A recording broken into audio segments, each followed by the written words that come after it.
انسانی زندگی کا آغاز حضرت آدم علیہ السلام کی اولاد سے ہوا۔ حضرت آدم علیہ السلام سے لے کر خاتم النبیین حضرت محمد مصطفیٰ صلی اللہ علیہ وآلہ وسلم تک اللہ تعالیٰ نے کم و بیش 1,24,000 انبیاء اکرام انسانوں کی اصلاح اور ہدایت کے لیے بھیجے۔ نمرود، شداد اور فرعون جیسے سرکش لوگوں سے نمٹنے کے لیے اللہ رب العزت نے اپنے ہر ایک نبی کو مختلف آزمائشوں سے گزارا۔ ان سب نبیوں میں اللہ کے سب سے لاڈلے نبی بھی تھے جو اللہ سے کلام کرتے، ان کے اور ان کی قوم کے لیے کھانا من و سلوہ کی صورت میں جنت سے اترتا تھا۔ اللہ کے اس برگزیدہ پیغمبر کی پیدائش بھی اللہ کا ایک عظیم معجزہ تھا کہ ان کو انہی کے دشمن کے گھر پرورش دلوائی۔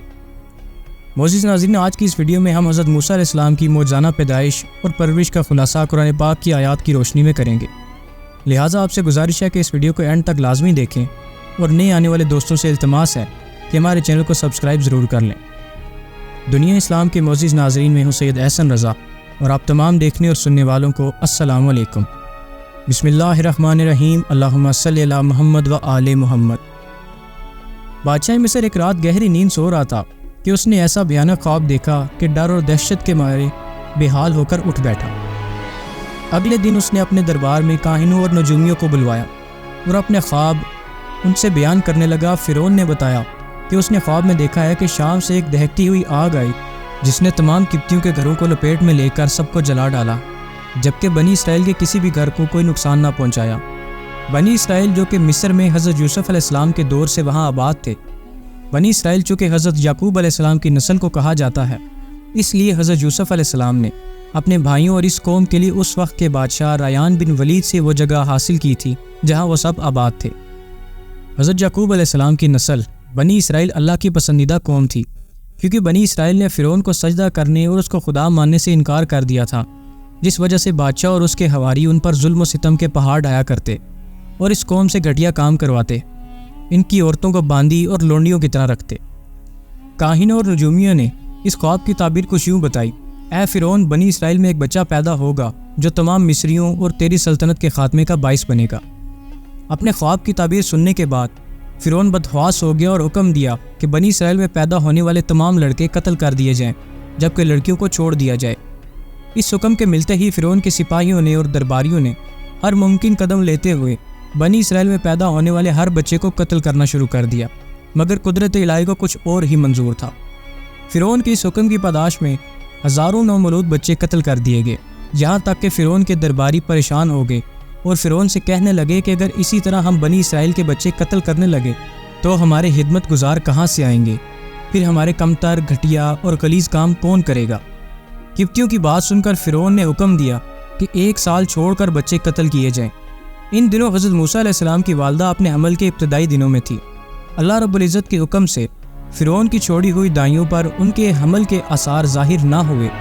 حضرت موسیٰ علیہ السلام کی والدہ نے بھی اس بات کو چھپائے رکھا، یہاں تک کہ حضرت موسیٰ علیہ السلام کی ولادت ہو گئی، جس کا علم صرف چند قریبی لوگوں کو تھا۔ ادھر نجومیوں نے فرعون کو حضرت موسیٰ علیہ السلام کی ولادت کی خبر دیتے ہوئے بتایا کہ وہ بچہ پیدا ہو چکا ہے، جس پر فرعون بدحواس ہو گیا اور سپاہیوں کو گھر گھر جا کر تلاشی لینے اور جو سال امان میں پیدا ہوئے اس کو چھوڑ کر باقی سب کو قتل کرنے کا حکم دیا۔ حضرت موسیٰ علیہ السلام کے بھائی حضرت ہارون علیہ السلام سال امان میں پیدا ہوئے تھے، جبکہ حضرت موسیٰ علیہ السلام کی ولادت دوسرے سال میں ہوئی تھی۔ آپ کی والدہ نے ہر ممکن کوشش کر کے تقریباً 3 ماہ تک آپ کو بچائے رکھا، یہاں تک کہ اللہ رب العزت نے ان کے دل میں یہ بات ڈال دی، یعنی القاء کر دی، کہ لکڑی کا ایک صندوق بنا کر اس بچے کو اس میں لٹا کر دریائے نیل کی لہروں کے سہارے چھوڑ دو۔ چنانچہ حضرت موسیٰ علیہ السلام کی والدہ نے حضرت موسیٰ علیہ السلام کو ایک لکڑی کی ٹوکری میں رکھ کر آپ کو دریائے نیل کے سپرد کر دیا اور آپ کی بہن کو کہا کہ تم اس ٹوکری پر نظر رکھنا۔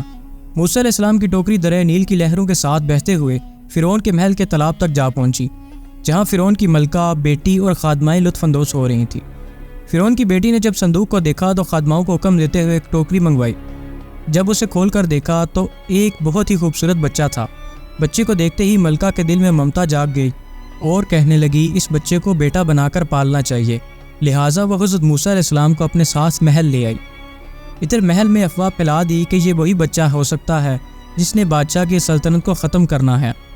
فرعون کے دل میں بھی یہی خیال آیا کہ یہ وہی بچہ نہ ہو جس کے بارے میں نجومیوں اور کاہنوں نے پیشن گوئی کی تھی۔ فرعون کی بیوی نے کہا کہ یہ خدا کی طرف سے ہماری آنکھوں کی ٹھنڈک بنے گا۔ ہم اس کو بیٹا بنا لیتے ہیں، جس پر فرعون نے کہا کہ یہ صرف تمہاری ہی آنکھوں کی ٹھنڈک ہے، میری نہیں، کیونکہ میں نہیں چاہتا کہ بنی اسرائیل کا کوئی بچہ میرے محل میں پرورش پائے۔ ملکہ نے بچے کا نام موسیٰ رکھا، جس کا مطلب ہے پانی سے آیا ہوا۔ بچے کو جب محل میں لے جا کر دائیوں کا دودھ پلانے کی کوشش کی گئی تو حضرت موسیٰ علیہ السلام نے کسی بھی کافر دائی کا دودھ نہیں پیا۔ ادھر موسیٰ علیہ السلام کی بہن دور کھڑی یہ سب دیکھ رہی تھی۔ موسیٰ علیہ السلام کی بہن نے ملکہ سے کہا، کیا آپ کو اس بچے کے لیے خادمہ کی ضرورت ہے؟ میں ایک ایسی خادمہ کو جانتی ہوں جو اس بچے کی اچھی پرورش کرے گی، اور وہ ایک نیک عورت بھی ہے۔ فرعون کی بیوی نے کہا، ٹھیک ہے، لہٰذا آپ کی بہن ان کو لے کر اپنے گھر آئیں۔ والدہ نے جب حضرت موسیٰ علیہ السلام کو دودھ پلانا چاہا تو آپ نے اشتیاق سے اپنی والدہ کی گود کو قبول فرمایا۔ چونکہ موسیٰ علیہ السلام نے اپنی والدہ کے علاوہ کسی کا دودھ نہیں پیا تھا، لہٰذا ملکہ خود موسیٰ علیہ السلام کو دودھ پلانے لاتی، جس سے موسیٰ علیہ السلام کی والدہ کا بے حد احترام ہونے لگا۔ یوں موسیٰ علیہ السلام فرعون کے محل میں ہی بڑے ہوتے گئے اور جوانی کو پہنچے تو اللہ رب العزت نے موسیٰ علیہ السلام کو نبوت بخشی۔ پھر جب موسیٰ علیہ السلام اپنی قوم کو لے کر اللہ کے حکم پر ہجرت کر رہے تھے، تب فرعون نے آپ علیہ السلام کے قتل کرنے کے ارادے سے اپنے لاؤ لشکر لے کر آپ کا پیچھا کیا۔